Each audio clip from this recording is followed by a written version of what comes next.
One of the most anticipated criminal cases in Western Australia's history is underway in Perth. A former state prosecutor, barrister Lloyd Rayney, is on trial over the murder of his wife. Corryn Rayney's body was found in Kings Park in August 2007. Reporter Joanna Manar is at the Supreme Court. Well, Lloyd Rayney is a former senior state prosecutor turned criminal defence barrister.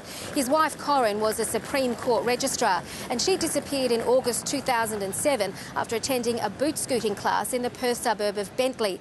Her body was found 8 days later in Kings Park in central Perth. Now, a month from that, police named Lloyd Rayney as the prime and only suspect. A year later, he started defamation proceedings against the state, but they were put on hold when in December 2010, almost 4 years after Corryn Rayney had disappeared, Lloyd Rayney was charged with her murder.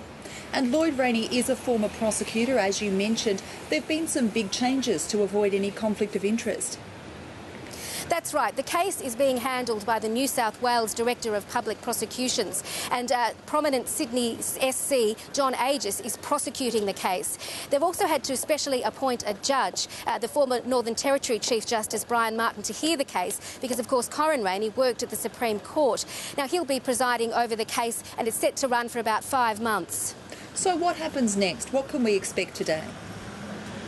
Well, today we should hear opening statements from the prosecution. That will probably run for most of the day.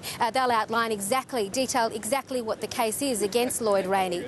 We may get to the defence opening, and what their defence will be is largely that the police investigation was biased against Mr Rayney. But this should all take some time, quite a few days probably. And I imagine this is going to be quite a costly court battle. It will indeed. It's estimated to cost anywhere between $2 and $3 million because those special arrangements have had to be put in place to bring in the former Chief Justice of the Northern Territory, Brian Martin, and also to bring in a special prosecutor to prosecute the case. Joanna Manar at the Perth Supreme Court, thanks for joining us.